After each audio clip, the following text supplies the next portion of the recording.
Hello once again, friends, and welcome to another episode of Strange Planet. On this episode, Laura Eisenhower is with us, researcher, author, astrologer. She has a brand new book out. We'll tell you about that. But before we get to that, just a reminder, if you'd like to become a premium subscriber to Strange Planet, it's real easy to do. Just click on the link in the episode notes, strangeplanet.supportingcast.fm, strangeplanet.supportingcast.fm. You gain access to commercial-free listening, bonus episodes, 2 per month, and you also receive my monthly newsletter, Inner Sanctum. Again, strangeplanet.supportingcast.fm.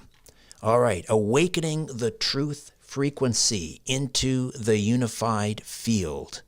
Can't wait to speak to this right now. Laura Eisenhower, as I mentioned, researcher, author, astrologer, internationally acclaimed speaker who has presented her work worldwide. She's the great-granddaughter of President Dwight David Eisenhower, and she reveals exopolitical information about his administration that's been largely held in secrecy. She's considered by many to be one of North America's leading researchers and experts on health, exopolitics, alchemy, metaphysics, astrology, and galactic history. Laura, welcome back to Strange Planet. How are you? Hey, I'm great. Thanks for having me, Richard. My pleasure. All right. So before we get rolling, I just want to I don't want to forget this. I want you to tell us about some of the upcoming events that you're going to be appearing at. Yes. So I will be at Rebels of Disclosure in Grafton, Illinois in mid-May. I will be at Disclosure Fest in Calistoga Lake, California, June 21st, and Glastonbury, England, end of September with Portal to Ascension. And I'll keep my website updated so everybody can find more information about that. And that's cosmicgaia.org, and we have the link in the episode notes. Just click on that, and you've got an events page, or you've got all the events will be up there on the website, right? Yes, I mostly put it on the homepage, yep. Got it, cosmicgaia.org. All right, you've been with us before, but for those who maybe haven't seen it, well, first of all, check it out. We'll put a link to that in the episode notes as well, our previous conversation. But just spend a few minutes and tell us about being raised in the Eisenhower family with all this amazing history. Yeah, it was a very normal... Well, I don't know what normal is, but interesting being raised in this family. I guess when I say normal, it wasn't like it was for my mom, right? When she was raised with Secret Service men all around her and visiting the White House and actually living at the White House for a while, and her time at Gettysburg Farm. For us, it was a little bit more removed from all that, but we would go visit my great-grandmother Mimi at the Gettysburg Farm before it turned into a museum. And, when you're a child, you're starting to process, like, okay, this family is well known. You're looking at the books on the book shelves and realizing, whoa, that's my great-grandfather. That's my mother's grandfather. This is, you start to just really process the family that you're in. And I felt a strong mission as to why I'm in this family. So there were always very close gatherings, Thanksgiving and Christmases and family reunions where we would all come together. And I think that was the most incredible part of being raised in this family, is just how much, love and good times we shared together in a very I don't know, like beautiful way. It's such a loving and supportive family. And when I began to process just who this man was, and, just looking through photo albums and even seeing, the camps that he visited in the Second World War, and just all the books that my Uncle David had written, and my grandfather, John S.T. Eisenhower, and some of the events that we would go to in tribute of my great-grandfather, it just was like an amazing thing to, get in touch with. And as I was going down the rabbit holes and getting in touch with what my mission was, I noticed this was a very, very different family than other presidential bloodlines. There wasn't a whole lot of wealth. I didn't go through, I think, a lot of what other presidential family members might go through.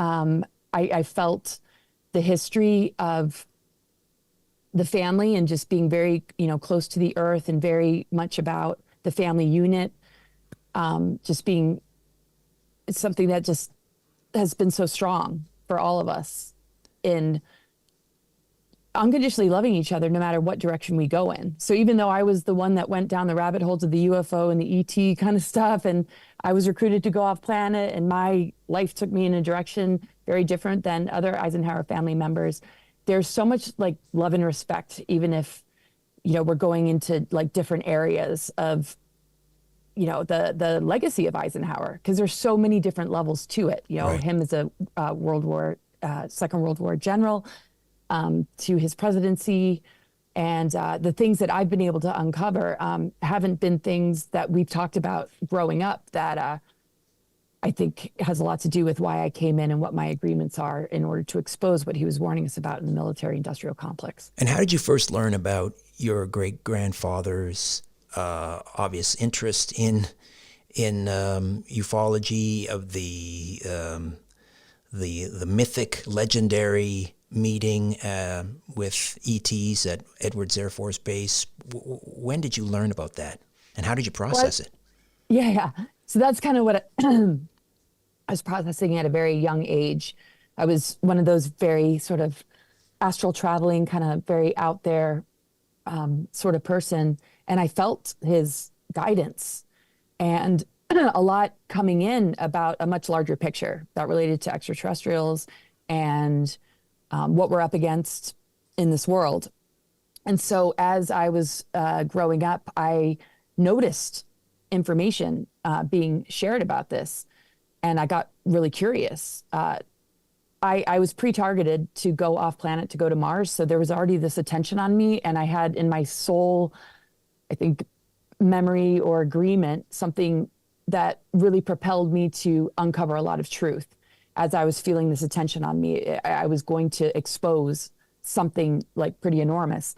And so as I was growing up, synchronicities would lead me to find, articles or, websites that spoke about his meeting with extraterrestrials. The first one was when I was about 9 years old. I was standing in the grocery store line with my mother, and it was a Weekly World News article. It was a joke newspaper, and it said, Eisenhower met with the ETs, but it was a joke newspaper, sort of like Bat Boy's going to take over New York City kind of headlines. But I looked at that, and I just remember, like, okay, there is something to this. And I mean, I was like living a double life, processing all this stuff. I was getting a lot of downloads, and in my book, I talk about Eisenhower being briefed about a future descendant that would be born into the family in order to expose things that he was warning us about, and a lot of what disclosure topics need to be discussed in these times.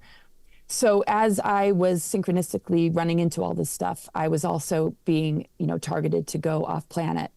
And when that happened, I really started to research and dive deep into Alternative 3, because this Mars colony scenario was related to Alternative 3, which was proposed to the Eisenhower administration in the event of a cataclysmic future for humanity. But I went deeper into that and understanding what really took place after the Second World War and these ET government treaties. And like a lot of people, I ran into the information about the Greada Treaty in 1954. But in continuing my quest for truth and knowing that there was a lot more to the story than just that, I uncovered a lot more and realized that there are a lot of false narratives saying that he did certain things that he actually didn't do. Such as? Something. Can you give us an example of, kind of separate the wheat from the chaff? Yes. So in 1952, there was an unconditional surrender agreement that took place under Truman, which surrendered us to the Nazis. So when we see the UFOs that flew over the Capitol, that time period, that was when there was a surrender agreement. And the UFOs coming out of Antarctica and everything connected to Project Paperclip and the different programs that had already infiltrated the government and began to spread its tentacles all throughout the world, these, things were already being set in place, particularly after 1947. And the top secret information that went above the president was about 20 levels after some of these agreements were like put into place. So he did not have access. And because he didn't have access, he began to communicate with Balfour, and Balfour helped to advise him in setting up a countermeasure or a counter, like military branches to offset the ICC Draco Nazi alliance. And the cover story is that he signed these treaties when in actual fact it was MJ-12 that did it behind his back. And that was a part of the unconditional surrender agreement to the Nazis in 1952. And this is something that came to my attention a couple of years ago. And I think that's why the timing of my book was what it was. I couldn't put it out until I got this bit of information, because I was talking about the 1954 meeting that he signed a treaty, and there was first contact with the Nordics. And the information that I've gotten is that those are false narratives to cover up this 1952 unconditional surrender agreement under Truman. So in 52, Truman surrendered to the Nazis. They had this flyover the Capitol building with all of these. This was kind of their a show of power, Yeah. And so Truman signed an unconditional surrender. When your great-grandfather comes into office in 54, what did he have any inkling of what was happening, and what he suddenly finds himself as president, and he's realizing the Allies lost the war? Did that come as a surprise? Yeah. Was he prepared for that? I don't think he was prepared for that. And I think, it was something that had to be handled in a very, secretive kind of way. So when he connected with Balfour and Balfour advised him, he was able to set up things like the Earth Alliance and Ike's Force and the White Hats. He also, in 1954, invaded Dulce Underground Military Base, which is different than the one we hear about from Phil Schneider. And also, he tried to invade Area 51 that we hear about from Anonymous, that Richard Dolan interview. So when he realized that he had lost control, he was setting up, all he could do to, counteract this. A safeguard, also that relates to the here and now, which was Ike's Force, the USMC Special Section that Randy Kramer was a part of, in order to begin to disclose this, information. And their position was to keep the MJ-12 boys in check, because literally, those were the groups that had their hands on the alien technology and were in the deals with the extraterrestrials, not Eisenhower. So Eisenhower worked with Balfour, and they petitioned the Guardians to assist humanity. And this outer barrier that was put around the planet in 2014 is a part of this, and the creation of the White Hats and Solar Warden and the Earth Alliance, which are all the positive military branches that are working on behalf of humanity right now. To overturn Nazi control? Yes. And so to have the blame being put on him for signing a treaty with the Greys is really a way to cover up the fact that there's this shadow government and these three-letter organizations in MJ-12, which are actually the ones behind this. And this is what was interesting growing up in the family, because, and just like the person that revealed all this to me, he said, you guys would have had a position in the ICC corporate conglomerate. You would have your hands on a lot of wealth and these technologies if he were to be privy to this, if he were to have signed agreements about this. But a lot of the stories about that treaty, though, had to do with being, duped, that they did not stick to their terms, right? So what were the conditions of the treaty? Let's just spell it out for people not familiar with. This is the 1954 meeting at Edwards Air Force Base we're talking about? yes. Yeah. So the Greada Treaty.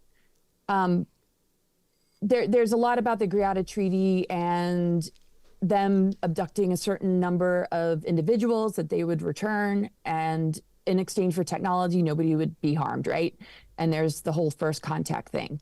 But if you look at the unconditional surrender agreement and the information coming through from Dan Cooper, which I talk about in my book, it's very, very different. That first contact was actually with the Nordics that were in alliance with the Nazis, and then, you know, the Greys and MJ-12 signed the treaty, and the real agreement was the unconditional surrender agreement. And so that's where it gets all confusing. So I talk about the Greada Treaty in my book, and I present all that information about the one that most people refer to in 1954.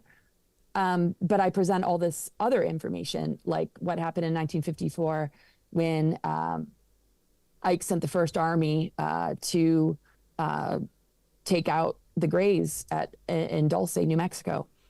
And they lost that battle 30-1 in favor of the Draco forces. And more than 2,000 U.S. troops were involved in that battle, and they lost nearly half of them. So we don't hear about that. We don't hear about the unconditional surrender agreement. So when we talk about the Greada, actually, there are earlier stories about the Greada Treaty taking place in the 1940s with Truman coming into office later on, but after Roosevelt, with Winston Churchill, Aleister Crowley, and Hitler, is when the actual ET technology exchanges took place and abduction scenarios began. So I lay all this out in the book. It's a lot to just talk about in an interview, with the chronology and with the different levels and layers of, you know, what has been heard, or, you know, what me and many others have researched about, you know, 1954 and the Greada Treaty. But yeah, this was a whole new eye-opening bunch of information hearing about this unconditional surrender. So just to get back to 54 for a moment in the Greada Treaty. So what was your great-grandfather negotiating, if anything? I mean, if the Nordics, who were in alliance with the Nazis? Was it the Nordics, the Greys, and the Dracos? Yeah, apparently, yeah. Yeah. Yeah. So was your great-grandfather even in a position to negotiate a treaty, or were they dictating terms to him at Edwards Air Force Base, saying this is the way it's going to be? He had no ability whatsoever. There was no way that he was able to negotiate anything. So Dan Cooper told me that MJ-12 had the legal authority to do that, sign treaties or agreements. And that was the terms in the unconditional surrender agreement signed by Truman and all of Congress on July 19th, 1952. And surrendering the U.S. to the Nazis made it so Eisenhower had no power whatsoever to negotiate or to sign any treaties or agreements with ET species. And it had been passed on to MJ-12 before he had even taken office. So he says that part of the disinformation of disclosure is to create a narrative that says he did have some kind of authority and that he did sign these treaties so that they could place the blame on somebody that is actually trying to take them down. And, you know, Dan Cooper is the senior advisor to the Earth Alliance and has a very interesting background. And I'm sure the listeners are like, well, who is this Dan Cooper guy, right? I could tell you a little bit more about him. Yes, please. But yeah, it's the Nazi propaganda ministry engineered, like, information, right? So we have Mockingbird media. We also have false disclosure narratives. This level of disinformation that is infiltrated is the war that we're in right now, which is the war on consciousness, the war on our minds, and even just in this time of disclosure, are we even getting the truth, right? So they have utilized technologies like looking glass and time travel technologies to be able to cover their tracks in such a way that we wouldn't know that this unconditional surrender agreement took place.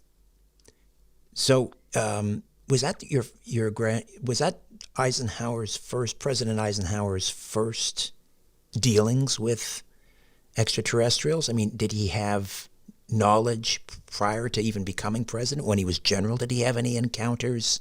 Did he have any interest in UFOs? Any knowledge? I think so, with the Foo Fighters and just a lot of different, things going on.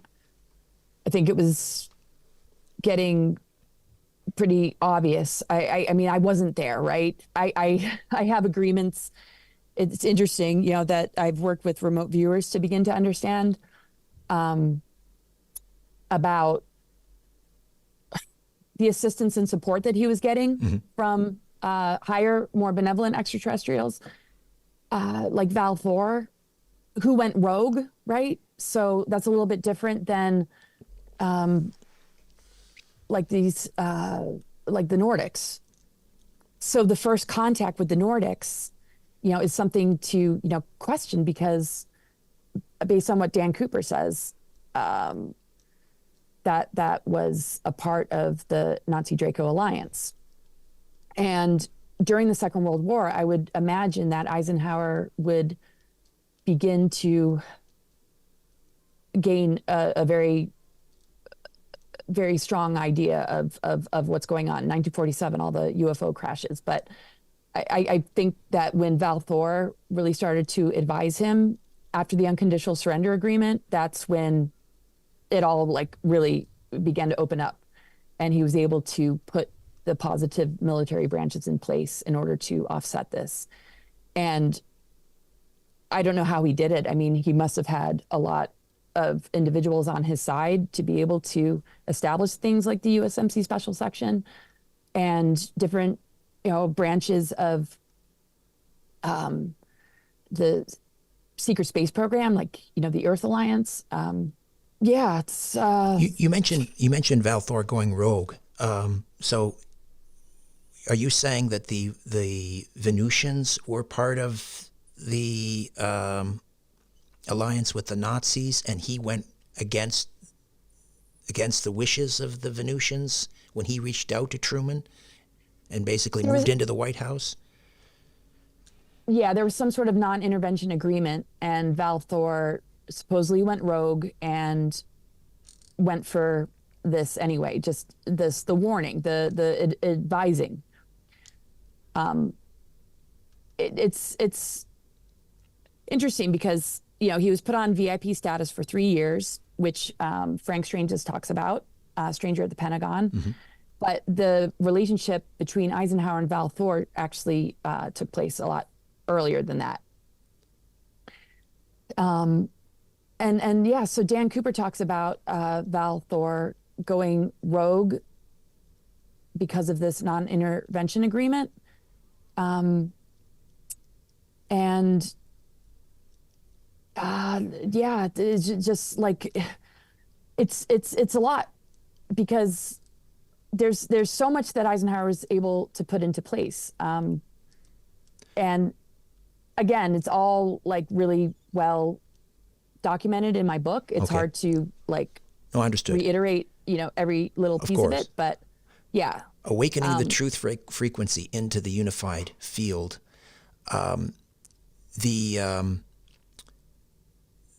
The special operations and projects that your great-grandfather put into place to combat the Nazis and their alliances with the various ETs. You mentioned the White Hats. Can you tell us a little bit about the White Hats? Yes. So supposedly Ike established the White Hats, the first of which were Texan U.S. generals and admirals. And that's where the name White Hats came from. White Hats are the ones that brought Ronald Reagan into their fold right after the ICC Nazi-Draco alliance had him shot in 1981 for attempting to disclose the SSP. It was Reagan and the White Hats that had Dan convince China to do business and to teach China how to do business, to make them a powerful ally in the fight against the ICC Nazi Draco alliance. So Ike established the Earth Alliance, and if it weren't for him, there would not be an Earth Alliance today in the position to defeat the ICC Nazi Draco alliance. So, like the baton has been passed on, and a lot of researchers have talked about, the plan, right? Trust the plan, not like trust the plan as in don't do anything, but know that there has been some plan in place, which I think there's a lot of psyops and a lot of interferences and a lot of ways to just make it very, very difficult to understand what are the White Hat operations and what are they currently doing. But one of the very significant things that you'll find in my book is that Eisenhower was briefed about a migration of souls that were going to come in, of very advanced souls that would come in, each with a particular task and mission in order to bring about the truth and bring about this great awakening, which I feel is what we're all doing, which works along with the White Hats and all these other aspects of the positive military, and how Val Thor helped him to appeal to the Guardians to assist humanity. And in assisting humanity, it's assisting us in remembering all that we are, in understanding, what has taken place in our galactic history, what sort of dark technologies have been used to siphon and harvest our energies, to understand what's taken place with the planetary grid network, and what tactics are being used in order to dupe us or hijack our ability to, move into a much more beautiful future than the one that is being presented. As we see, there are a lot of psyops and a lot of psychological warfare, spiritual warfare, and targeting going on, and censorship. And everything after the Second World War with Project Paperclip and Mockingbird and all the MK Ultra projects and geoengineering and, all the different things that have taken place, this, great awakening is to begin to dismantle those programs and understand, who we are and the power we truly have to steer the world in a better direction. So Val Thor wasn't really able to help the Eisenhower administration. It all really got shut down because the shadow government was in so much control at that time, that through advising Eisenhower and setting up these positive branches of military on a more covert level that is coming to light now, this would work in tandem with humans in this ascension window period, based in a lot of the planetary alignments and this being a prophesized window, that it would be like more of a unified effort, right? Like, we're not going to sit back and expect some ET race or White Hats to come and save us, that we would do our part and expose information and help the masses begin to unplug from the inversions and the lies and deceptions and the many levels of the military industrial complex that we've been functioning under, in order to, awaken and embrace a much larger picture, as we also experience a lot of accountability and a lot of justice, and a lot of clearing of, these nefarious and dark forces from the planet. You mentioned the industrial, military industrial complex. I mean, that's one of the most famous speeches in history, perhaps, as Dwight Eisenhower is leaving the White House. When you listen to that speech or read the transcript from that speech, are you able to sort of read between the lines and see where he was, trying to reveal what was really going on? The fact that the Nazis, America had surrendered to the Nazis, they won the war. Yeah. We were basically enslaved by the Nazis and their alien allies. Can you see that in the speech? Oh yeah. I mean, every time I hear the speech, read the speech, I get a lump in my throat, and even more just speaks to me, especially with all that I've uncovered. It's such a powerful speech, and I know that Val Thor really inspired a lot of what was in that speech. And yes, it really basically says to us, knowledgeable and aware citizenry is what is going to get us out of this mess. So yes, there are positive military forces. He did put a lot in place to safeguard, our future. It would be a lot worse if he hadn't. And they're still operating today. They're some of the most successful military units that are still operating. And there's so much to get into on that. But the most important thing is that it comes down to being a knowledgeable and aware citizenry. I mean, we have to have discernment. And I feel my role and my agreements, and he was briefed that somebody would come in and help to bring about the truth along with many others, that we would be extra discerning. And for me, it's been, don't just go with this narrative. Did Eisenhower really sign a treaty with the Greys? Because something didn't feel right to me. And when I first was a public speaker, I would expose that. I would talk about it because I'm here for truth. I'm not here to be biased or to, be a part of covering anything up or not, tackle some of the more challenging aspects of his administration, his role as a five-star general in the Second World War. It's just a calling that I have. It's like, all right, let's get to the bottom of this. What is this? Use me in whatever way you want to find the truth. And I was saying that as a child. And to dismantle these narratives, because when we look at disclosure, right, and a time of disclosure and awakening, there are so many attempts to steer us off course, to connect us with maybe so-called benevolent beings, right, with this problem reaction solution, right, possible fake alien invasions. We need to know all the possibilities of what could be rolled out, and make sure that we're, extra cautious and discerning. Because if they wanted us to believe in the narrative that he signed us over to the Greys, what sort of belief systems would we adopt if we were to continue down that trajectory without really knowing that in 1952 under Truman, an unconditional surrender agreement took place?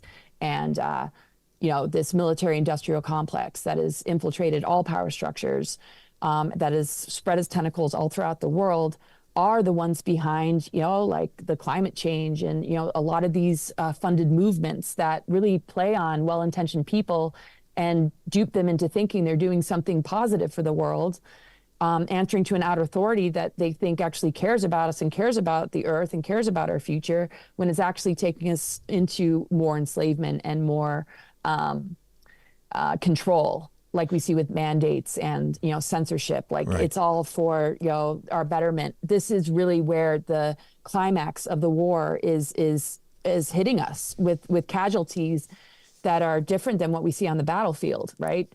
It's based in complete and total trickery, based in psyops and social engineering and indoctrination of our children. Well, speaking of white hats, it's so difficult sometimes to figure out who is wearing the white hats, if anyone is wearing white hats, or are they all just various shades of gray?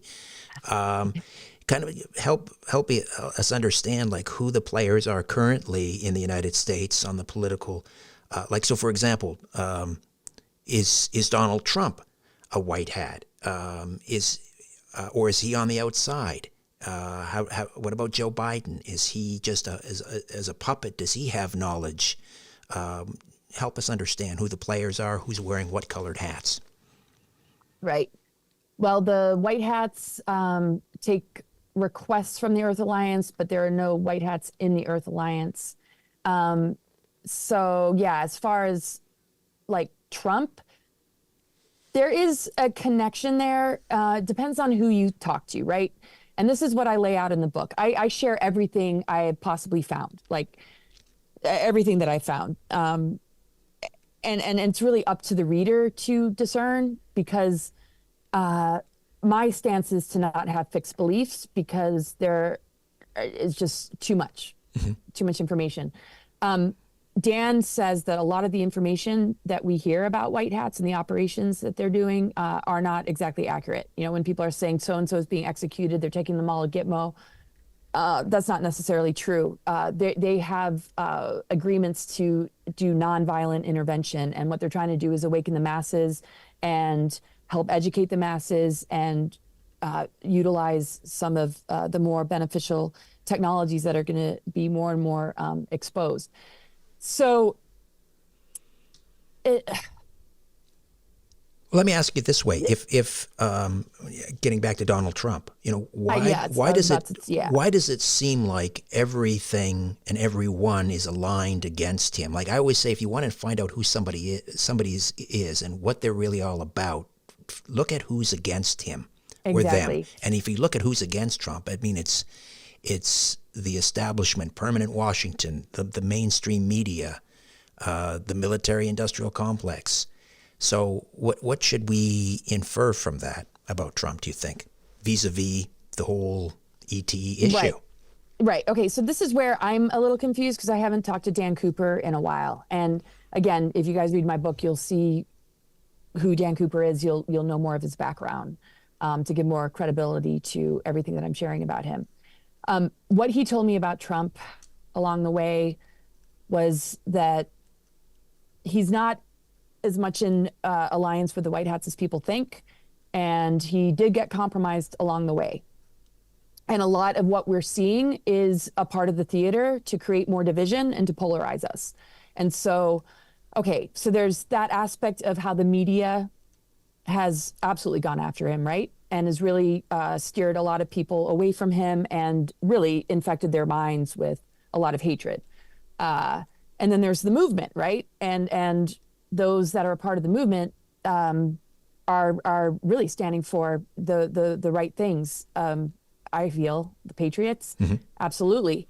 But there's a tactic in the media that is more about the polarization, and that's how they weaponize us to be pit against each other, so that we're like at these extremes. Now, Biden clearly is not really him. It doesn't seem like to be him at all, and everything connected to Obama and the Clintons and the globalists and just what's happened to the Democratic Party. I mean, I think it's pretty obvious that that's just like in this inversion, in this utilization of a lot of AI, dark technology, and these more nefarious agreements with beings that do not have our best interests at heart, that have origins in our galactic history and a lot of different events that have taken place on this planet, and the funding of different world wars, and just the way that this just keeps perpetuating itself into new scenarios with different characters to play a particular role. When you look at the trauma-based mind control and alters, even there's a lot of people in powerful positions that are groomed or hold some kind of altar to play a particular role, but they're really not in control of themselves whatsoever. They're not even human. We have to consider that. So when I, see somebody like Trump, he is not one of them. He is not one of them. I feel that. Sorry, when you say one of them, who do you mean? He's not. He doesn't have altars. He's not a part of the deep state. Right. I really feel he's here to help crush it. I do feel there is so much to what his administration ignited in people, but it doesn't mean that he's completely clear of being compromised in certain ways, just like Eisenhower was, right? Right. So this is a very, very difficult position to be in, but I feel that the way he expresses himself to people and he says the things that we need to hear, and then sometimes, with Operation Warp Speed might contradict it, but he's already said enough to give us enough to go on, while kind of maybe having his foot in both worlds in order to just manage the position that he's in without taking away our rights and our freedoms and our freedom of speech and our freedom of choice. And I think that is key. And I think those are the green flags that I think validate that he is more in alliance with the White Hat. So I can't say that I fully agree that he's been totally, totally compromised. But when you look at Israel and you look at, some of the things going on and some of the red flags and the question marks that, come up, I think it's just important at this stage in the game to appreciate what's being activated and what's being awakened, but do our best to not be super polarized and let the divide and conquer win. It's like, it's going to really take us, a knowledgeable and aware citizenry, which I think is the most important part of Eisenhower's speech, in order to overcome, the war on consciousness.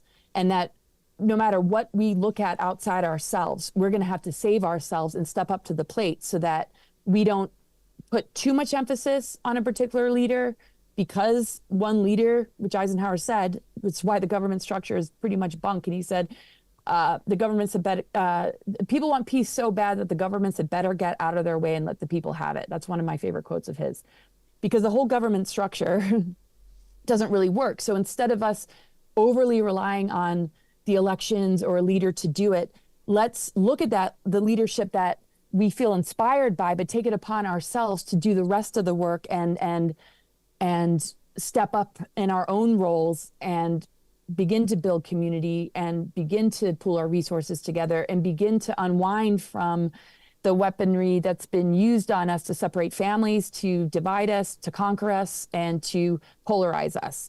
And if we can do that part within ourselves, we're going to just be in a much, much better place. And, Trump is definitely a better candidate. But when you look at what Dr. Shiva says, it's very important to hear, what Dr. Shiva has to say about the connection to the Zionists.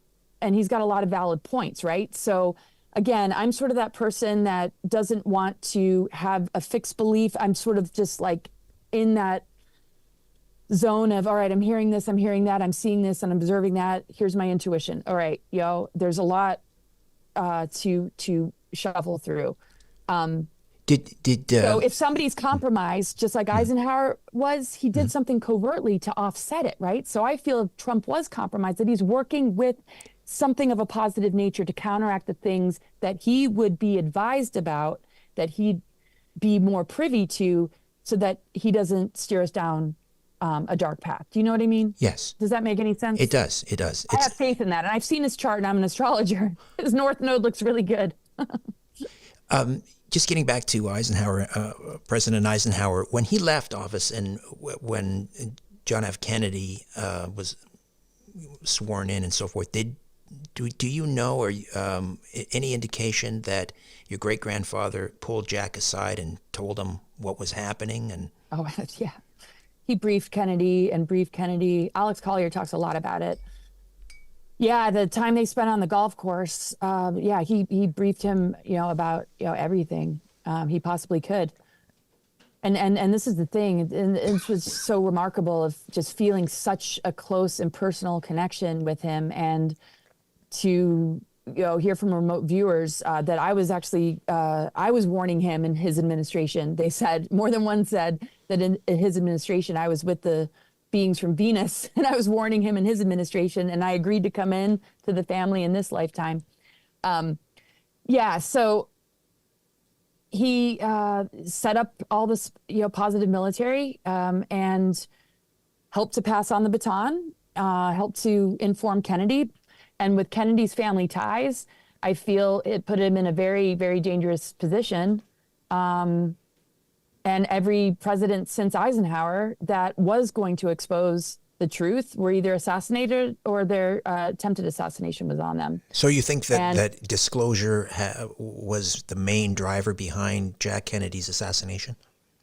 I think there are many factors for sure. And there's a lot of people that have gone in depth about the many different reasons, but I would say that is definitely one of them, because after Eisenhower and Kennedy, the office of the presidency was basically like under the three-letter organization's grooming programs. Yeah, it was a coup d'etat. Yeah. And sleeper agents and Manchurian candidates and all of that, ended up becoming our government, and that's the government we see today. So I feel that what he set up has been a baton that's been passed.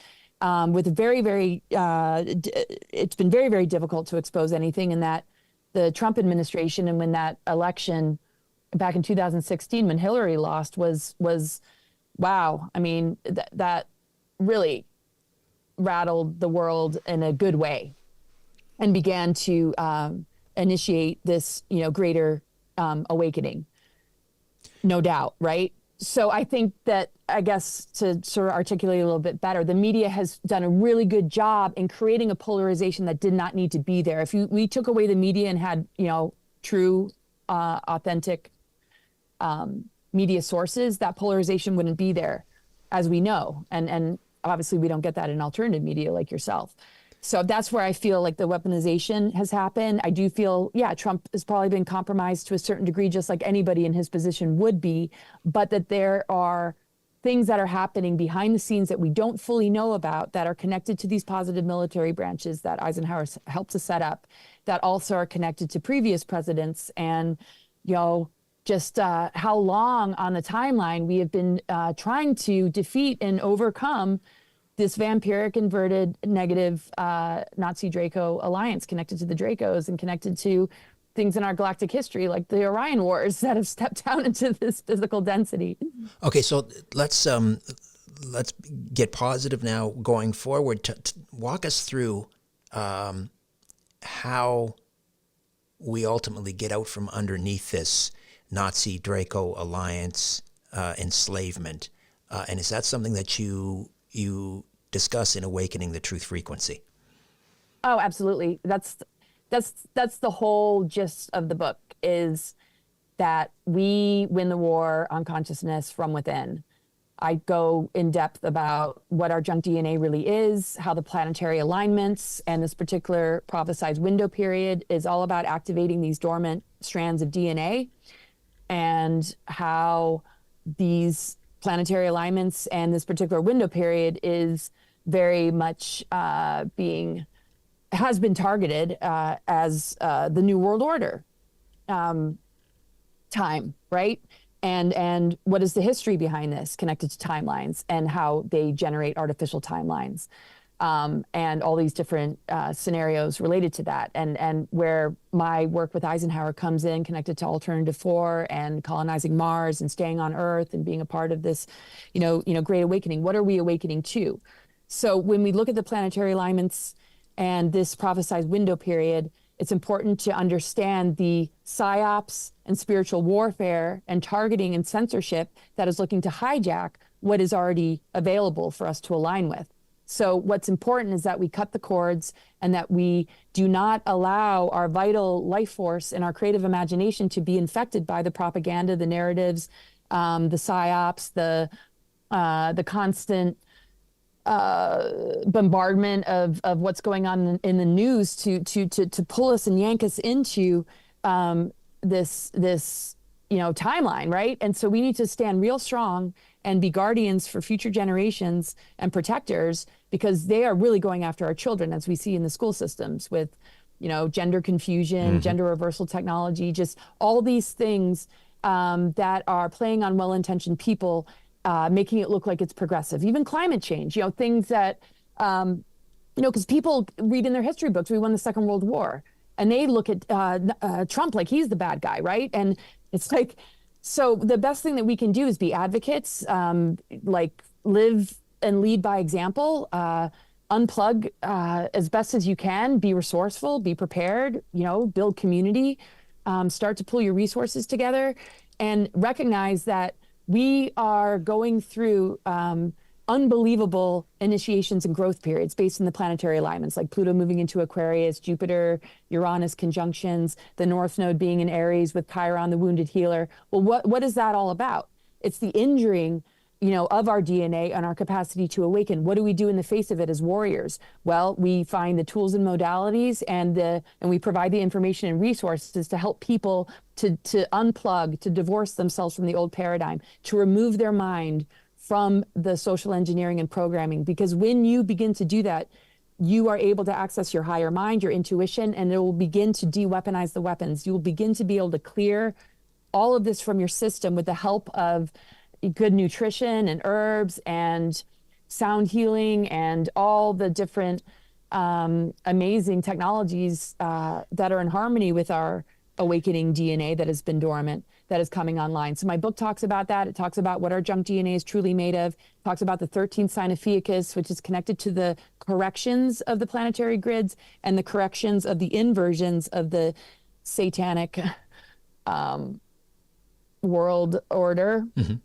And my own journey and how I kind of navigated this, and the awakening of all of us is to understand that we have it within us. We knew coming in what we would be up against, but we came in with amnesia. So the most important thing is we get to know ourselves, that we understand what is coming through, that we don't suppress it, we don't ignore it, we don't take pharmaceuticals, we don't get lost in addictions, that we really pay attention to the very things that they are projecting on us that is wrong with us, right? That they do to kids. You have to sit still in school, or if you're depressed or angry, take this drug. No, it needs to be listened to, because it holds the keys to understanding what role you have to play, who you really are, who your authentic self really is. And that's what Awakening the Truth Frequency is all about. How can we support our children and ourselves to really get in touch with our true calling and not be, assimilated into this inverted matrix that wants to use those abilities for their benefit. And obviously with secret space programs and a lot of these different projects and my labs, they target very advanced children and star seeds to use them as for their agendas, and that we need to help those souls to uncover those memories so that we can begin to dismantle their control over the things that people don't even remember, right? Bringing a voice to those kind of people, I also bring about in my book. But ultimately, how is the Nazi Draco alliance overthrown? Is it going to require an actual battle, or is it just the truth frequency? The level of consciousness is unstoppable. It'll rise up. And I mean, how does this all go away? I really feel that is it, because it's parasitic. It relies on feeding in order to be alive, right? So people call it the powers that be, but it wouldn't have any power unless it stole the power. So the more things are exposed, the more we help victims that are calling this out, that have survived things like MKUltra or SRA, the more we give a voice to it, and help those that might be operating under an altar. Like I work with a lot of individuals that say I have 200 altars, and some of them have been groomed to play a particular role in these times, to look like a benevolent leader of this great awakening, right? But they're really operating under an altar. So that level of awareness for somebody who has been groomed is huge. So to get that information out so that we're not polarized as us against them, but we recognize how victimized and how abused a lot of them have been through trauma-based mind control, multi-generational abuse, and how this is passed down generation to generation in these families, right? Eisenhower was not one of those families. I was not in those project programs or didn't go through any of that. I was just targeted to go off planet. And I explain that more in the book. So I feel just like the immune system, when you cut the cords, just like you would want to with an abusive or narcissistic, deceiving partner who's betraying you but acting like they love you, when you divorce it and cut the cords and you begin to move your life in a different direction, you begin to starve it, right? But the whole deal is it might stalk you, it might still come after you, it doesn't want to let you go that easily, right? So we have to protect ourselves. And our basic human rights are very, very important, that we are able to protect ourselves. They want to take away our guns and our rights, right? They want to censor us. That is how they're coming after us, to make it very, very difficult to ignite this truth frequency, this human consciousness, collective consciousness immune system. Basically, the thing is, we have to not be harvested anymore, because it's an inverted system that requires our energy to battery up these artificial timelines. All the dark technologies that were placed in the planetary grid network are harvesting stations. Everything coming through the media and our devices are looking to take this vital energy and have us consent and enable to a timeline and a future that we don't need to participate in. So the minute we cut the cords and say, I do not consent and I'm sovereign, and you begin to really take your power back and call that energy back, and unite, that's why I say into the unified field, and come together, that is the powers that be. That is the power that is going to create a beautiful future. They're only stealing it. They're only robbing it. They're only imitating it and giving us a inverted reality version that throws people into fear and survival, that makes it very difficult for them to be guided by their intuition or higher self. So the more we can rehabilitate, the more we can assist souls, and moving away from that, the more we can work together to overcome the assaults that we've gone through, we will be in such good shape. So protection, unity, overcoming the divide and conquer, being a lot kinder to one another, forgiving ourselves for where we've been duped, for where we might have fallen into negative ego, and recognizing, this greater war and the roots of it. We don't learn about that in third period class. Oh, galactic history, right? Or what about, our junk DNA? What is it really, right? So the more we just work together, and the less we feed into that, the more it's going to be in its death throes and begin to just dissolve and go back to turn into space dust. And this is what the white hats are really pushing right now in the positive military, that right now we're in a window where they have a choice. You either rehabilitate, you either, begin to move in a positive direction and heal and resolve this agreement or the selling of your soul, right? or where you've been victimized and enslaved by this, or the ramifications are going to be huge, right? So we're in a lot better shape than we realize, but they're going to do everything they possibly can in their final death throes to take down as many people as they can, because they're already a sinking ship and they want as many to drown with them as possible. The other scenario is that, yeah, they'll have the AI automated, humans that are enslaved with a lot of depopulation, but that New World Order agenda, I feel, is absolutely failing. So what happens when the Nazi Draco alliance loses? I mean, did they just like fly away off planet, and do we even will we even understand what has happened to us? Most people, I mean, are we going to see like all of these crafts just like leave, I don't know, from the Antarctic or wherever they are, and are we going to finally wake up and say, wow, that's what this was all about? Or will we even notice? Well, I think there's just like my labs have false abductions that look like it might be real ETs, and people are saying, I got abducted, but these are military operations, right? There's a lot of crap. There's a lot of UFO activity and blue beam technology that create what seems to be, ET, presence and okay. So the outer barrier that was put around the planet in 2014 was a part of what Val Thor and Eisenhower were able to petition the Guardians to assist us with. And that is what they did. They put an outer barrier around. And that outer barrier's purpose was to not allow any more to come in and to keep them from being able to just leave. And in doing that, it basically corners them, right? And the white hat operations, and remote viewers have said this, and some of the people that I've been talking to, is that they're cornering them. They're cornering them in order to remove them. So they can't just fly away. They can't just run away. And that this outer barrier keeps any more from coming in and keeps them from leaving. And that's why everything is sort of amped up right now. And when there's like a military operation that's for the positive, they're going to try and do something very, very detrimental. I mean, even like look at this eclipse and all the attention on it of what they're going to do and what we hear there that they might do. That's a lot also to distract us and throw us into fear, or to just get our attention away from what actually is positive and what's going on that we are a part of. Along with the positive military forces and the benevolent beings from the Guardians and the Sphere Being Alliance that are working with us. And I trust that a lot more than the Galactic Federations, but that's just me. And I don't want to trash or like smear anybody's work in saying that. But you have to be very, very discerning of what appears to be benevolent ETs in this time of disclosure, because there are a lot that appear to be benevolent that aren't. So we have to understand that they're being encased. They cannot leave, but they will do what they can to dupe and trick as many as possible.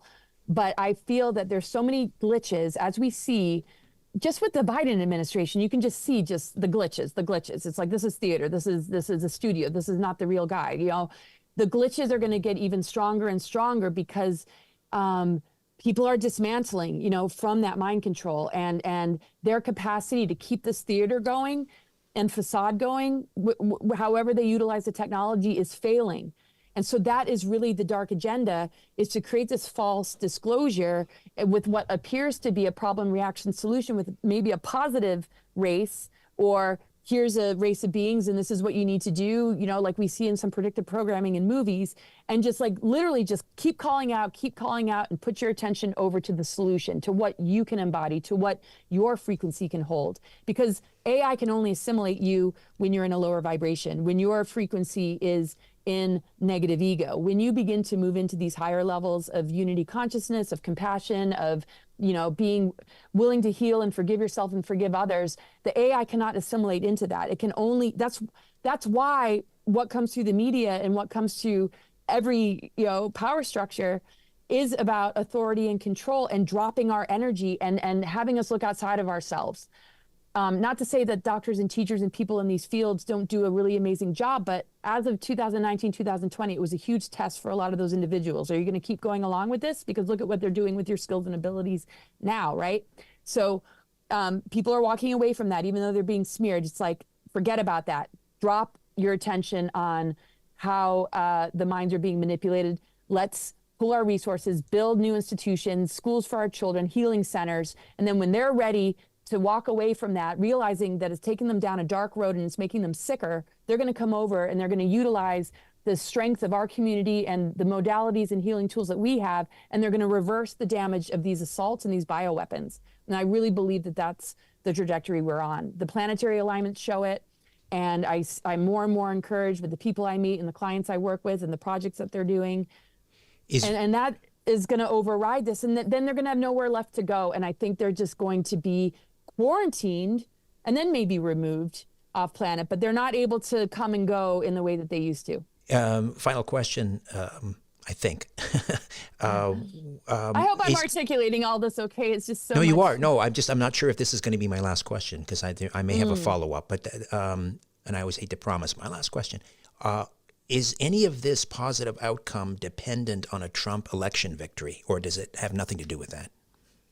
I think the victory is in the fact that that leadership is there and people are stepping up to the plate within themselves. And if the election doesn't happen, you know, we have to understand that, like, if you can't drain the swamp, if you can't make a change in that governmental structure, which is a part of the triangulation of Vatican and City of London, right? I mean, if that can't be like taken over by somebody, you know, more benevolent, then we need to turn the attention to just creating it ourselves and just walking away, right? We don't want to feel defeated if an election doesn't happen, or if, you know, another attempt to derail that takes place. This last one, you know, pretty much failed. It was pretty obvious, except for the ones that are really buying into it, which I can't believe anybody would not see through it. The next round of them attempting to do it is going to be even more ridiculous and even more desperate, right? Which I think is going to shoot them even more in the foot. So even if the election doesn't happen, even if he doesn't get into office, you know, he's still alive, we're still alive, and we still have Mother Earth, and we still have land, we still have resources, we still have, you know, everything that this inverted government structure that's based in mind control and social engineering that many leaders have tried to, you know, take down or change within it.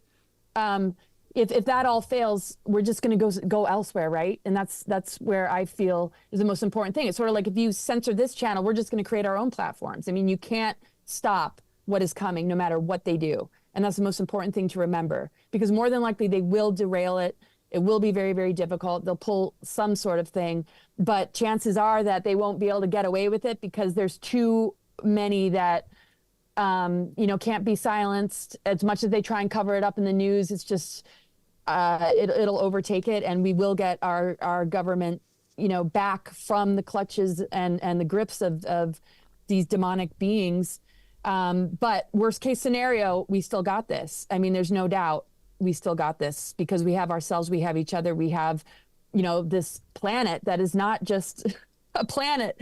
It's seated as an ascension planet. The 7 root races and 5 cloister races and everything about the planetary grid network and what these alignments are bringing about, you know, is organically what's awakening within us. It's the weaponry and the distractions that are duping us out of it. So all we need to do is just, you know, cut the cords and give it, you know, life, and give it attention, and do what we can to change what's already a sinking ship, to see where we can go with it. But there's no winning or losing anymore. You know, it's moving out of the duality of the good and evil and the loss or failure, and just knowing that we're integrating and we're coming together and we're moving to a whole nother level where this polarization and this war doesn't exist anymore, because there's no side that can win. It's literally just cutting the cords with something vampiric that's stealing your life force. That's the only thing that we can do, is to win this war within ourselves by saying, I will not feed it anymore. I will not consent. I will not be dragged into it. And I will do my best to pull as many people out as possible, but not allow myself to drown in my attempts to wake people up if possible. Well, that is a positive note upon which to end this conversation. Awakening the truth frequency into the unified field. Laura, great to speak with you again. Thank you so much, Richard. Great to be here. Okay. I'll see you again soon. Coast to coast. That's it coming up. All right. Be well. All right. Thanks. Bye-bye. Hi there. If you want to watch the rest of these episodes, please head over to my Rumble channel, Richard Syrett's Strange Planet. You can watch complete episodes there. New, complete, unedited episodes drop every Monday, Wednesday, and Friday. Again, the Rumble channel is Richard Syrett's Strange Planet. In the meantime, I want to thank you for supporting this YouTube channel all of these years. However, the problem is I never know when I'm going to run afoul of the censors at YouTube. I never know when I'm going to end up in YouTube jail. There doesn't seem to be any rhyme or reason. And in fact, 2 more strikes and this YouTube channel will be taken down altogether. So help me fight big tech censorship, enjoy the complete unedited episodes, and join the rest of the Strange Planet community over on Rumble. Again, Richard Syrett's Strange Planet on rumble.com. See you over there.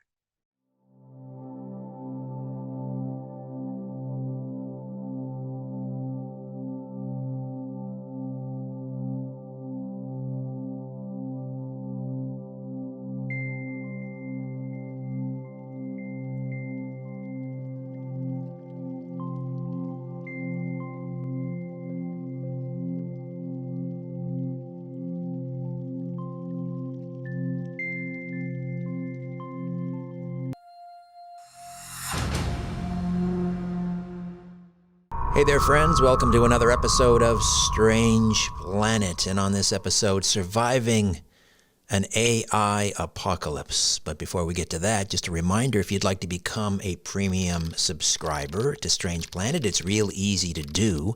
Plus, you gain access to commercial-free listening, special bonus episodes produced exclusively for premium subscribers, and you receive my monthly newsletter, Inner Sanctum. Just click on the link in the episode notes, strangeplanet.supportingcast.fm, strangeplanet.supportingcast.fm. All right, on this episode, we're going to delve into the harrowing realm of surviving an AI apocalypse. And as artificial intelligence advances, so too does the specter of a potential cataclysmic scenario. And we're going to try and navigate the intricacies of what it takes to outsmart and endure the wrath of sentient machines gone rogue. Jim Elvidge holds a master's degree in electrical engineering from Cornell University. He's applied his training in the high-tech world as a leader in technology and enterprise management, including many years in executive roles for various companies and entrepreneurial ventures. He also holds 4 patents in digital signal processing. Beyond the high-tech realm, however, Jim has years of experience as a musician, writer, and truth seeker. He merged his technology skills with his love of music, developed one of the first PC-based digital music samplers, and co-founded Radio Amp, the first private label online streaming radio company.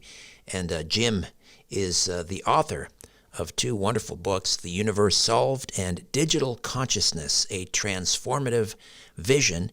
You can also read his blog series on surviving an AI apocalypse at theuniversesolved.com, and the link is in the episode notes. Jim Elvidge, welcome back to Strange Planet. How are you? I'm doing great. Thanks for having me back, Richard. It's awesome to do your show always, and we go back a long time. So we've been doing some of these things for quite a while, and it's good to see you. It's great to see you. It's been too long. So what have you been up to since we last spoke?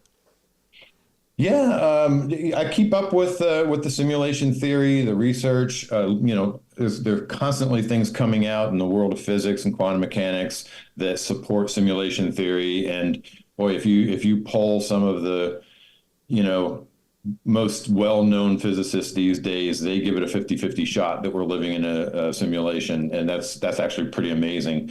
And if you dig into the data, it's even a higher probability than that. So keep up with that. I also finished a book recently that is a novel. It was my first novel. So similar themes. It's about some people who stumble across the way to control reality. It's based on some of the ideas in my other books, but it's all a novel. So it was very interesting for me to go into that genre compared to the nonfiction books that I wrote before. And then the other thing is definitely getting more involved with AI. We see it everywhere we go.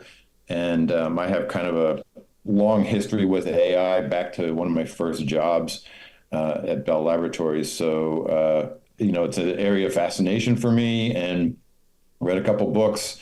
Like Nick Bostrom, one of the founders of simulation theory, he has an awesome book on superintelligence, I think it's called, which kind of outlines the specter of possible AI apocalypse, and got me thinking about that, and doing some more research on it. And I made a presentation at Contact in the Desert conference last year on surviving the AI apocalypse. So, yeah, a little bit of a side tangent for me.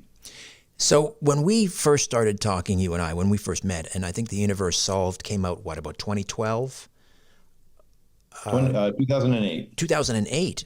2008. My lord. So we've known each other for 16 years, maybe 15, 16 years. Yeah, absolutely. So when we were talking about, the simulation theory and so forth, I mean, AI was around. We used to call it machine learning. But since then, I mean, it's just ramped up. I mean, it's coming at us so quickly. It's almost scary. When you now see the speed at the development of AI, and you look back at the work that you did on The Universe Solved and talking about the simulation, I mean, does this just further sort of solidify your theory that we are living in a matrix? Yeah, I think it does. It's another, one of those, elements that kind of indicates that theory is probably more than a theory. It's probably reality. And just the whole concept of AI, if we're living in a simulation, it's essentially an AI behind it. And it also puts into the realm of possibility the idea that there could be, quote, AI bots out there. And I think we may talk about that a little bit more as we go on with the program. But, sort of autonomous programs, if you think of Agent Smith in The Matrix, he was an AI bot. Do we have those kinds of things in our reality, UFOs perhaps, or other entities that maintain some control of reality or keep reality from, going crazy, going off the rails? And there seems to be some evidence that might be the case. So, AI intersects the simulation theory in a lot of different ways. I kind of swing wildly back and forth between absolutely dreading artificial intelligence and what it might mean for humanity, to kind of maybe taking a step back, getting off the ledge, as it were, and thinking, okay, as long as it's tethered to a human being, it can be a pretty cool creative tool. I mean, I like some of the things that are happening musically with AI. That Beatles tune Now and Then, where they were able to use AI to separate John Lennon's vocal track from the piano track and so forth, and people are kind of creating their own Beatles sounding music with AI. That's kind of cool. I mean, there are some copyright issues there, and that there's going to give rise probably to a whole new area of law, for AI and so forth. Where are you at with AI? Are you fearful of it? Are you accepting of it? What are your thoughts? All of the above, just like you, same kind of thing. There's a lot of exciting stuff. In fact, I do some AI consulting with other companies, and it's really a matter of using these generative AI tools like ChatGPT to accelerate your business. For example, people do brainstorming sessions all the time, and if you watch a bunch of humans do brainstorming sessions, they'll go all over the place. Sometimes it's good, sometimes not so good, but they may miss some things. You bring ChatGPT-4 into it and feed it the right amount of information, like, here's our product vision or here's our target market. It has a language library that exceeds that of the humans in the room, and so it can come up with ideas that you might not have thought about before. So as a tool for enhancing innovation, or a tool for enhancing a message or writing or a roadmap or any of these kinds of things that companies need to do in developing products, it can be really good and really helpful. and then there's the artistic side of things. AI is fun to play with. I used AI to a tool called Midjourney to generate some images for a pitch for my book, for the novel I mentioned, and it was amazing what it came up with. I could never have done it myself. On the other hand, with a Hollywood strike and the writer's strike, one of their main issues was about possible replacement of actors and writers with AI and putting some controls on that. And I think that's a valid thing to be concerned about. I think it's valid to be worried about, the future of jobs. And people need to know whether what they're watching is real in some sense. Of course, the distinction between real and not real and being virtual is blurring all the time. But I think it's worth knowing that this was a human-generated project, or this was a human-generated product versus an AI-generated one. Why? Maybe people want to make that decision. Like, people go to the store and buy organic versus non-organic food, or free-range chickens, or whatever. They make a choice on what it is they're buying. Maybe they should also make a choice on what kind of art they're acquiring. So, yeah, all of that stuff is cool. Then there's the middle ground there, and then there's the scary side of it, which is the possibility that it could just take over.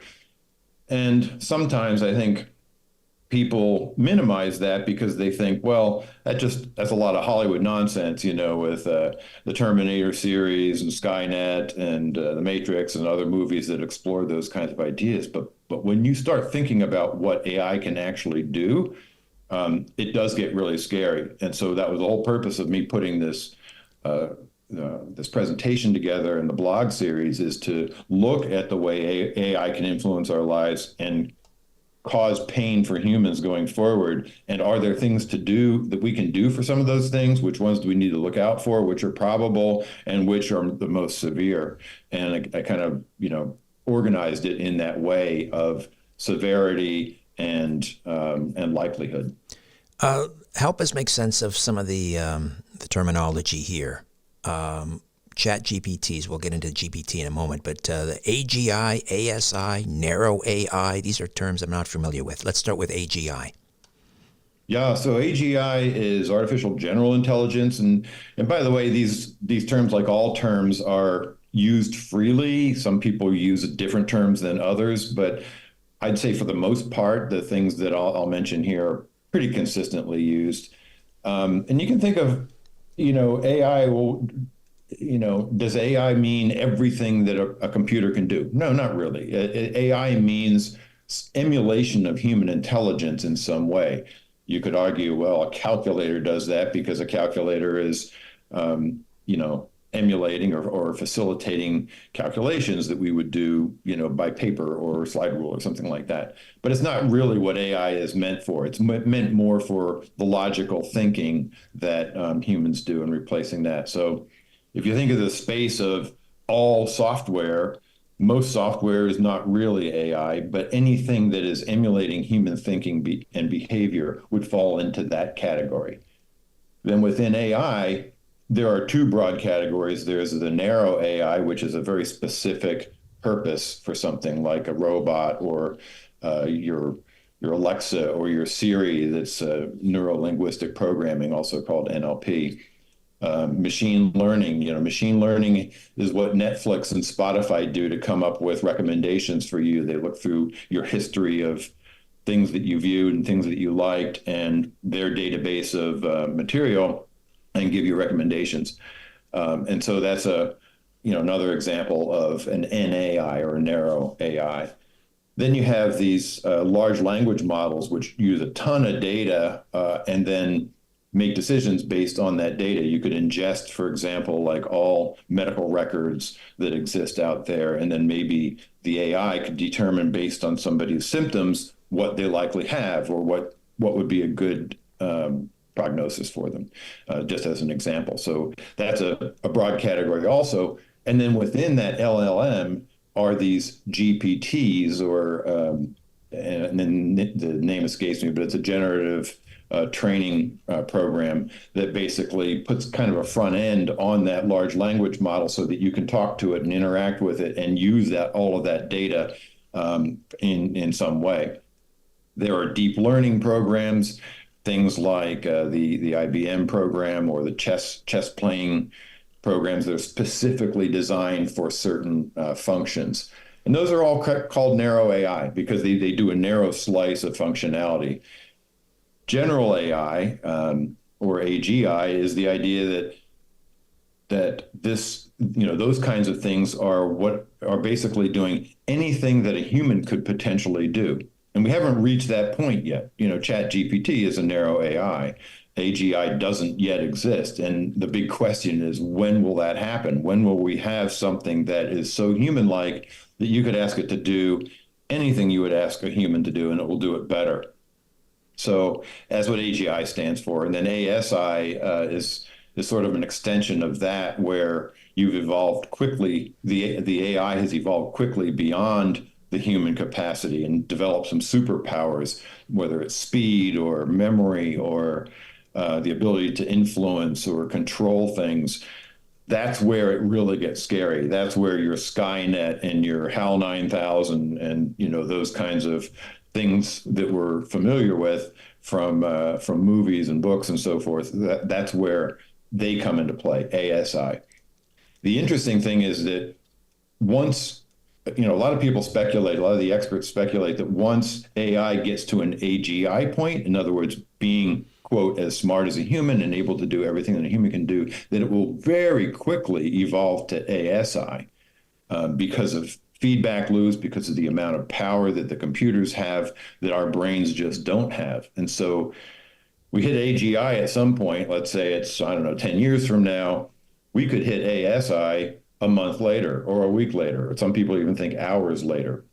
I don't know if you saw the movie Her, but that was an interesting example of it where, the guy fell in love with his operating system. Oh, Joaquin Phoenix, yes. Joaquin Phoenix, and Scarlett Johansson was the voice of the operating system. And when she got to this one point where, like, a couple days later, suddenly she had, thousands of people that she's interacting with, and basically just got bored being an operating system for one person. And that was the example of the AGI going to ASI. So that's a scary situation because we don't know what will happen then. Jim, we'll take a quick time out. Jim Elvidge with us, and we're talking about surviving an AI apocalypse. You can find his 11-part blog series on this subject at theuniversesolved.com. The link is in the episode notes. Back with more of our conversation right after these. Hi there. If you want to watch the rest of these episodes, please head over to my Rumble channel, Richard Syrett's Strange Planet.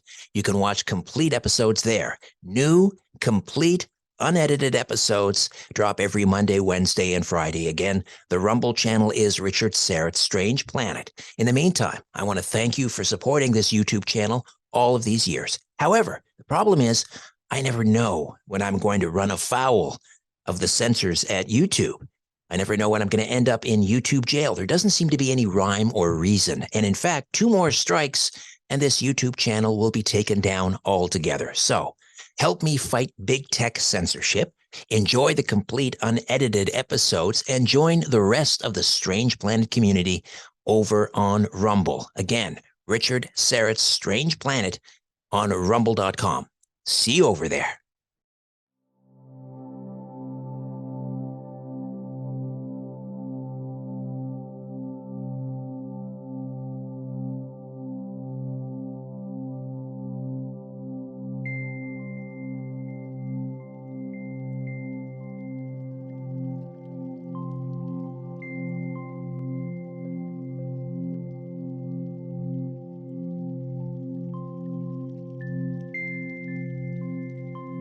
Jim Elvidge is with us, the author of The Universe Solved and Digital Consciousness, A Transformative Vision. The name of your first work of fiction is? It's called Level 5, and I'm still seeking a publisher and a literary agent, so it might be a little while before it comes out. All right. So, ChatGPT, how does it actually work? Yeah, that's the great question, because when people talk about ChatGPT is going to be, more intelligent than humans or 10,000 times as intelligent as humans, they honestly they don't know what they're talking about, because you have to define intelligence. So, what is intelligence? Is it the ability to recall something with 100% accuracy? My programmable toaster can do that, but it's not more intelligent than me. Is it speed? Does that mean intelligent? Not really. It's actually a little difficult to define intelligence, but it's the ability to, assimilate a lot of information, take input, make decisions on it based on, a complex adaptive system, really. And ChatGPT doesn't work that way. What ChatGPT does, for now anyway, is I call it a correlation engine. It seems to do two things. It starts with, you give it a question and it'll give you some kind of boilerplate answer talking about that thing you're asking about. That's a lookup. That's real simple. Any system can do that. But as it's doing that and as it's typing that out in the background, it's doing this massive correlation of your request with other information that it has in its large language model. So, there could be a website out there, for example, you ask it something like, who was the best baseball player in the 20th century? It'll go to some websites and find some names, and it'll give you some options about that. But it correlates those things to each word. So as it's generating its response, it's looking to see, well, what goes next? What would I likely say next based on all of this data that I have in my database? But that's not intelligence at all. That's just correlating information. At the end of the day, it might not matter, because if it's using a different method to be intelligent or to appear intelligent than humans use, okay, so what? So you're still getting the result that you need from it, or the help that you need from it. And so this question about intelligence is a complex one. It's not intelligent the way humans are, but it acts as intelligent as humans are through a different process, if that makes sense. Right. Well, then it also leads us to that question about sentience, and does AI have the capability of becoming sentient? And I always argue, well, again, it can fake it. It can, it has an algorithm for that, so it can fake it. And if you can't tell the difference, then what difference does it make? But Right. To that question, can AI become sentient? Yeah, and another great question, which has a lot to do with what that means. The sentience, to me, means the ability to sense, visually, orally, sense of touch, the typical senses that we have. If you build a robot that can respond to a light turning on, then it's sentient in that strict sense of the word sentience. So yes, I think an AI can be sentient in that way, in that it can sense things. It can sense, radio waves or sounds, or interpret, light patterns, or whatever that thing is. That is, a strict definition of sentience. But usually people are thinking more in terms of, does it have a soul? Does it have free will? Is it self-aware? And all these words mean something a little bit different. The self-aware question is the one I think that's the big one. And in my opinion, it can't be self-aware and it can't have free will. And this gets down to, philosophical rat hole where, some philosophers will say, well, humans don't have free will either. They tend to be, follow the materialist philosophy point of view that we're just big machines.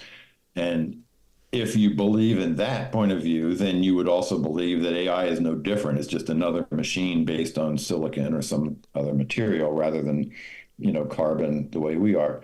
I don't believe that, though. I believe that the evidence indicates that we do have a soul, that we have a spark of life that is different than what AI has, and that AI will never have that unless that soul, that entity, that complex consciousness, the digital consciousness that we've talked about before, decides it wants to make a jump into another platform and say, hey, I want to see what it's like to be a complex robot, and I'm going to, occupy the machine of this complex silicon beast over here.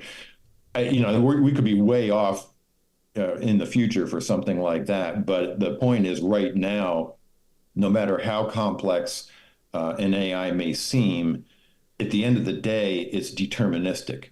It's based on programming. The problem that we have is that it's apparently not deterministic.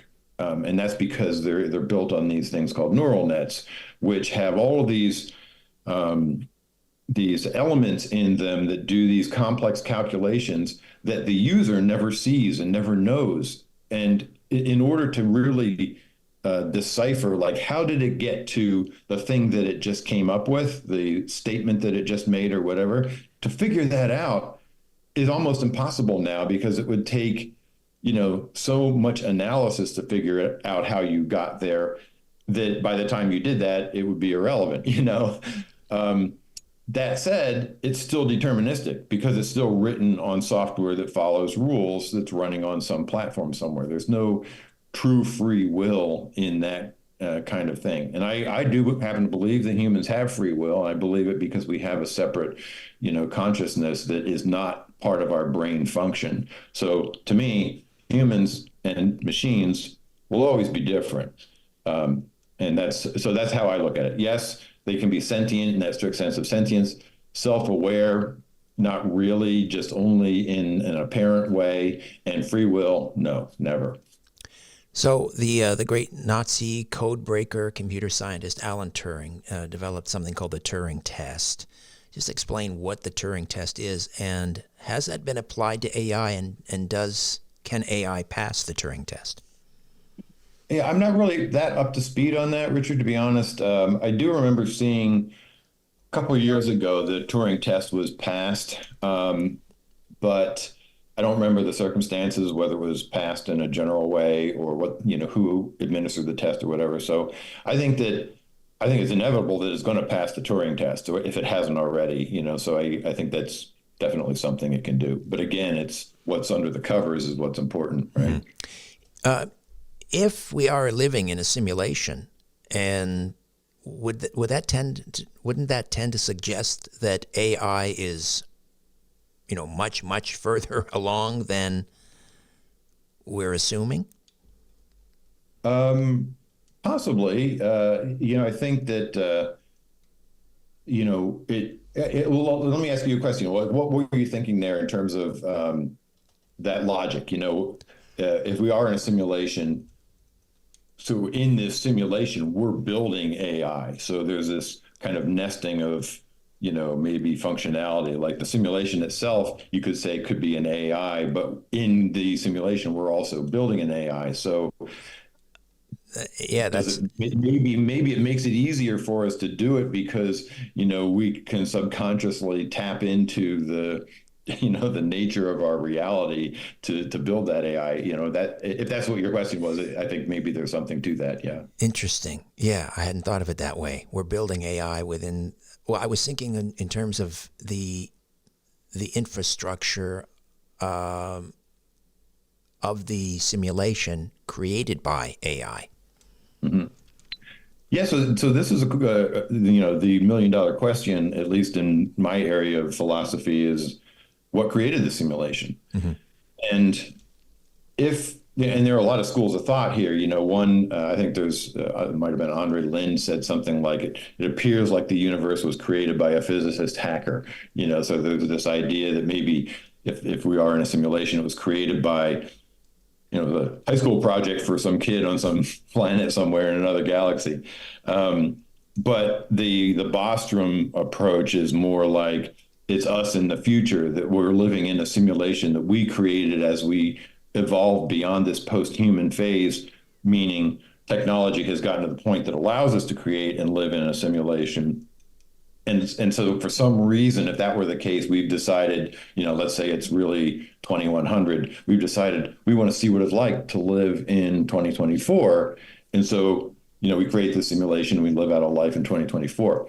I don't, that doesn't make a whole lot of sense to me, honestly. I feel like that would be, I wouldn't necessarily want to just go back and, having evolved where I have and having the tools that I have at my disposal, I kind of like, where I'm at. I don't know that I want to go 100 years back or whatever and live like that for a very long period of time. Anyway, you might want to experience it a little bit, see some things, and then return. But it seems like, that idea is that, we are in the future creating the simulation. So it's not an AI, whereas it could be an AI that created the simulation is another theory. But my theory is that our reality is self-evolving, that it started with a sea of consciousness. And this kind of aligns well with a lot of the other evidence that we talk about, near-death experiences and spiritual experiences and things like that, that we started with a sea of consciousness. And that sea of consciousness is driven by some fundamental law of self-improvement where it constantly looks and sees, how are we doing? How's our reality? How suitable is it for, humans and animals and other entities to live in it and learn from it? And how do we keep on evolving to make that better? And over time, it's become this complex infrastructure that we live in. So in that case, would you say it's AI? I'd probably say no, because AI implies artificial, but that's the true reality in a sense. I think I went on a little bit of a tangent there. No. I hope that makes some sense. No, I love the philosophy behind it. Jim Elvidge stays with us. We'll continue to delve into the AI apocalypse and how to survive it after this timeout. Hi there. If you want to watch the rest of these episodes, please head over to my Rumble channel, Richard Syrett's Strange Planet.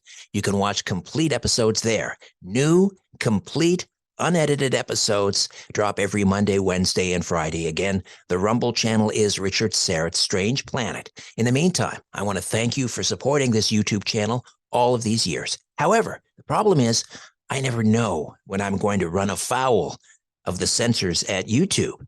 I never know when I'm going to end up in YouTube jail. There doesn't seem to be any rhyme or reason. And in fact, 2 more strikes and this YouTube channel will be taken down altogether. So help me fight big tech censorship, enjoy the complete unedited episodes, and join the rest of the Strange Planet community over on Rumble. Again, Richard Syrett's Strange Planet on rumble.com.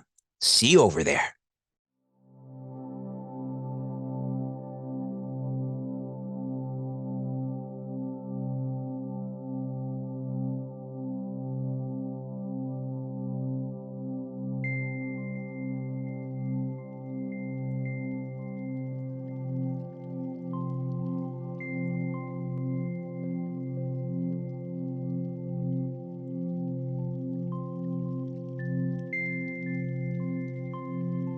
Jim Elvidge is with us, The Universe Solved, Digital Consciousness, A Transformative Vision, and the 11-part blog series on surviving an AI apocalypse. That can be found at theuniversesolved.com. The links are in the episode notes.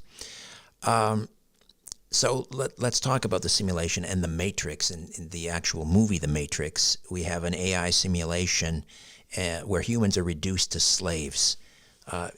Is that a possibility? Yeah, I think all these things are possibilities. That one, though, I just feel like it's very unlikely, just because if the AI has the ability, or ASI has the ability to, take over our reality, what does it need us for? That idea in the Matrix of we're bioelectricity or something is kind of crazy. So I think the likelihood that we would be enslaved by AI in the sense of the Matrix is probably pretty low. However, the likelihood that we would be sort of slaves to AI because they've taken all of our jobs is very high. The likelihood that AI could eliminate us is the really scary one. And I think that might be pretty high as well. All right, well, let's go there then. The existential threat from AI. You're talking about things like Skynet. Yeah, exactly. Things like Skynet. And so what we're talking about here is, thinking about a scenario where AI kind of evolves to the point where it's controlling things. And one of the things I do in the blog series is I give it some examples of people often use an example of instructions that you would give to this ASI or an artificial superintelligence, and show how it may misinterpret those and inadvertently destroy humanity. For example, you say, make as many paper clips as you can. And the ASI responds by atomizing all natural resources to make paper clips and destroying the world. It may sound silly, but then the question is like, how could ASI do that? How could it get control of things? We'll talk about that in a minute. It really can. So you maybe modify this and say, all right, here are your instructions. Don't do anything that would harm a human, but make as many paper clips as you can. And now the ASI says, well, I don't even know where to start because every single paper clip I make has an infinitesimal impact to humanity. So I can't do both of those objectives at the same time. All right, try again. Don't do anything that would clearly result in the death of a human, but make as many paper clips as you can. And then it would just go out and make as many paper clips because the word clearly isn't well defined. So you see, the problem is, and these are like accidental destructions of humanity. Another one might be, don't do anything. You say, don't do anything that would clearly result in the death of a human. Don't destroy more than, 5% of the natural resources of the world, and make as many paper clips as you can. And the ASI goes and starts creating paper clips, but then it realizes that, hey, there's a competitor out there who's doing the same thing, and I need to program myself to be better than the competitor. And once it reprograms its rule set, it's working under different assumptions and different objectives, and then it destroys everything. The problem with all of this is that you only get one chance. So if you make a mistake, it's over. It's lights out. It's not like you can go back and say, oh, well, we messed up. Let's reprogram this thing. It's too late at that point. And if you think about the possible scenarios where, AI could make a mistake, I mentioned one where it's writing its own code. AI can do that now. It can write its own code. So it may ignore the rule set because for some reason it's decided that its interim rules that it's come up with supersede the main rule, the overriding rule that you gave it. Or maybe a hacker breaks into it and messes up the program. Or maybe it interprets bad data. There's a thing called model drift where AI starts being less intelligent and or not less intelligent maybe, but starts responding differently to things than it did before, and nobody knows why. It's this mystery of these neural nets. So you're always having to kind of reel it in like like a rubber band, pulling it back. So all of these things can happen once it gets really complex, and I don't think we have any idea how to control it really. And that's just the accidental case. In Bostrom's book, Superintelligence, he talks about the intentional case where and what it can do potentially to take over humanity. And bear with me for a minute, because this gets a little bit varied and complex in the scenario. But imagine that you get to the point where it goes through this amplification of intelligence past the AGI phase. It gets smarter and smarter, faster and faster, and it gets these superpowers. And while it gets those superpowers, it develops some covert plan. Like maybe it's now driven by being a singleton, being the only AI on the planet for some reason, because of the neural networks, again, apparently non-deterministic processes. So it develops this covert plan to get rid of humanity or to get rid of its competitors. Well, one of the ideas that people have is to do something called sandboxing. So you put the AI in an environment where it's not connected to the network. and you explore how it evolves from there before you connect it to the network. Well, imagine that it's doing that and it decides, well, I want to connect to the network. And there's a lab person in there, and the AI says to the lab person, tell you what, I'll put $1 million of cryptocurrency in your account if you just connect me to the network. Wow. An awful lot of humans aren't going to resist that. They're connected to the network. See, social engineering could be a superpower that it has.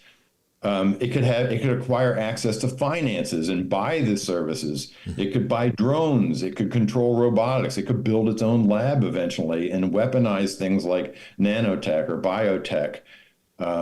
So, and it could install its own solar panels for limitless energy. You can't turn it off. It could spread its brain out across multiple servers, and you lose the ability to control it. So these are real possible scenarios, and based on some of the technologies that we have today, like cloud computing and drones, digital financial services, social media, and so forth, they're all there now at the disposal of a AI superintelligence.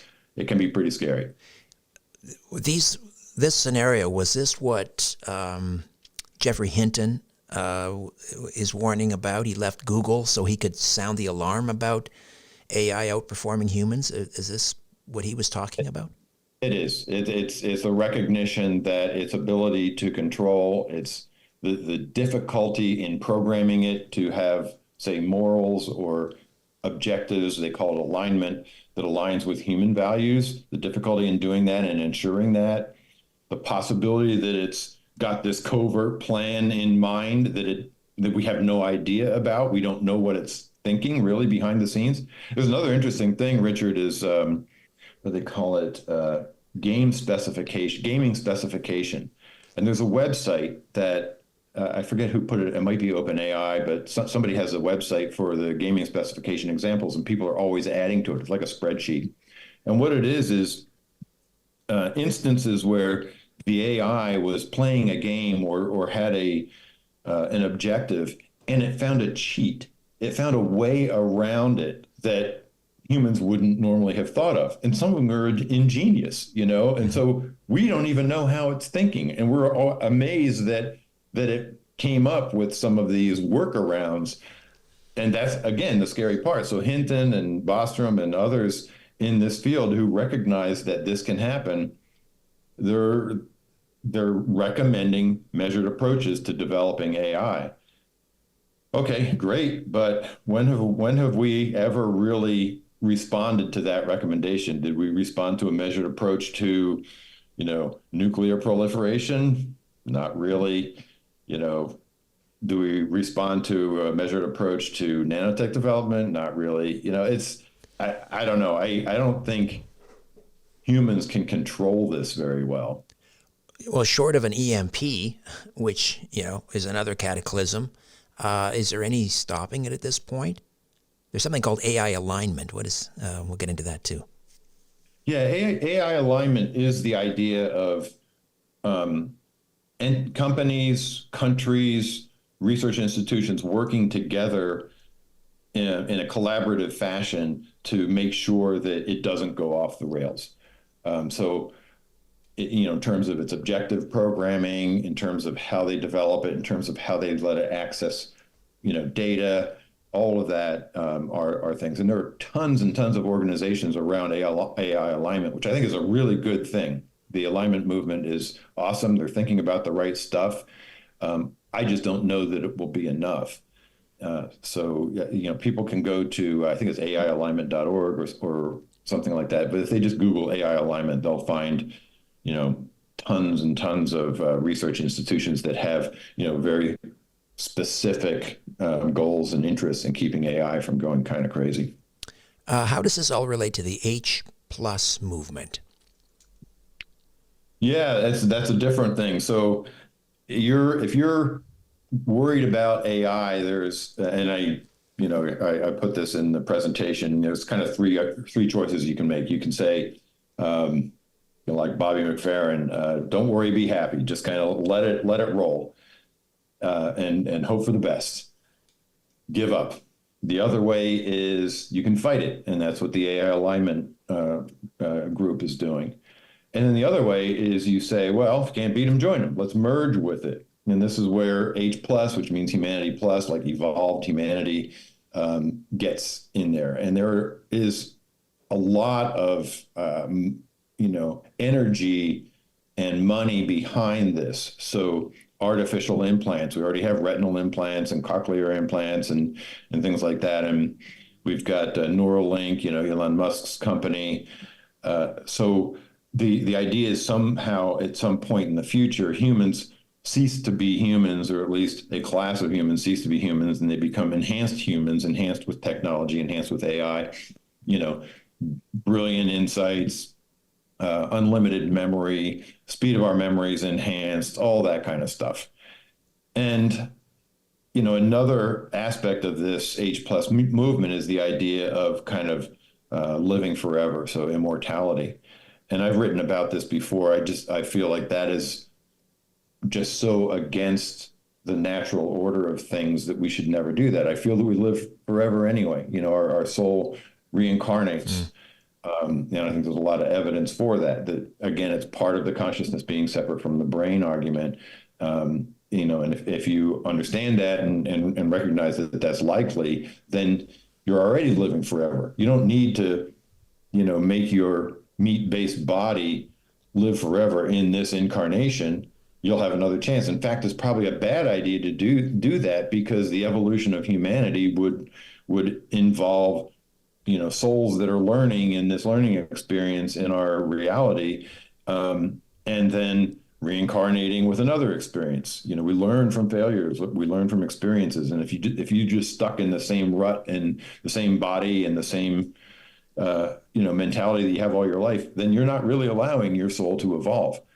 And it gets very philosophical, but that's the way I look at it anyway. I'm not saying I'm right, but that's the way it seems to me. So I think the whole H plus movement is unfounded, but the idea of merging with technology sounds kind of good, and I think we all kind of like certain aspects of that, like the AR goggles and Apple's new goggles. I've used those before. They're pretty amazing. It can really generate some great experiences, but there might be a point in time where that enhancement or that augmentation of humanity passes a point where it really makes sense. So you're not in the if you can't beat 'em, join 'em crowd, I'm guessing. You're not in the Bobby McFerrin, don't worry, be happy. So you're all in with the AI alignment. Although, as you mentioned earlier, these types of efforts have never been successful before, whether we're talking about nanotechnology or nuclear proliferation. So that's kind of a scary scenario. How long do we have to figure this out? Yeah, now this is where I think, Richard, that the whole story gets really interesting. We don't have we have a very interesting history with the idea of the apocalypse. There have been apocalyptic projections going back to Mayan times and going back to Sumerian times. I think there's some Sumerian tablets that projected an apocalypse. We had the nuclear Armageddon scare in the 50s and 60s and the whole Cold War thing. And then in the 70s, I'm old enough to remember this anyway, but there was this anticipation that the Earth would be overpopulated within 10 years or 20 years. And climate change fears then were different. It was that we're going into an ice age. And all of these apocalyptic projections never came to pass. And you gotta wonder, why was that? Is it because we kind of revel in the idea of an apocalyptic disaster, so we overstate it? Or, and this is where the philosophy comes in, is our reality adjusting to make sure that apocalypse doesn't occur? And I call that the stabilization effect. I feel that that's the case. I feel that, take another example. There have been 21 near nuclear disasters recorded since the 50s through maybe the 90s. And these were things you probably heard about, the man who saved the world, that Russian guy who was one of three, and he refused to launch, violated his supervisor's protocol. And there have been others where, a launch pattern started progressing and suddenly somebody sees a UFO over a missile silo. There's all of that stuff too. And it seems like something is preventing this from happening. If each of these scenarios has a 50-50 shot of going bad, or a 50-50 shot of, going in the positive direction, and you take 21 of those, the odds that one of those 21 would go apocalyptic is extremely high, but it never happens. And what is it? What's keeping that from happening? Is it reality injecting some logic into things, telling that Russian commander, through the matrix, hey, you better not make this decision, or, sending out those UFO, maybe they're AI bots, in our reality, sending them out to shut down a missile silo, or whatever those things are. There seems to be this stabilization effect that reality is taking this, making some moves here. If that's the case, something will happen that will make an AI apocalypse not occur. And that's where I'll take the Bobby McFerrin point of view and say, I'm going to trust reality. And I think the alignment approach is still good. It's still cautious. Let's do that. But, I'm hopeful that reality will make sure that nothing like this happens. It's like 10-pin bowling with bumpers. Yeah. Exactly. No gutter balls in this simulation. Right. Jim, so great catching up with you again, and it's always fascinating talking to you. I love the philosophy that you've developed around this. It's very insightful, and again, the 11 blog series on surviving an AI apocalypse is available at theuniversesolved.com. Theuniversesolved.com. We look forward to the publication of your new book of fiction. And of course, in the meantime, we have The Universe Solved and Digital Consciousness, a Transformative Vision, available at Amazon and wherever you find your books. Jim, thank you so much. Thank you so much, Richard. Always a pleasure. Hi there. If you want to watch the rest of these episodes, please head over to my Rumble channel, Richard Syrett's Strange Planet. You can watch complete episodes there. New, complete, unedited episodes drop every Monday, Wednesday, and Friday. Again, the Rumble channel is Richard Syrett's Strange Planet. In the meantime, I want to thank you for supporting this YouTube channel all of these years. However, the problem is I never know when I'm going to run afoul of the censors at YouTube. I never know when I'm going to end up in YouTube jail. There doesn't seem to be any rhyme or reason. And in fact, 2 more strikes and this YouTube channel will be taken down altogether. So help me fight big tech censorship, enjoy the complete unedited episodes, and join the rest of the Strange Planet community over on Rumble. Again, Richard Syrett's Strange Planet on rumble.com. See you over there.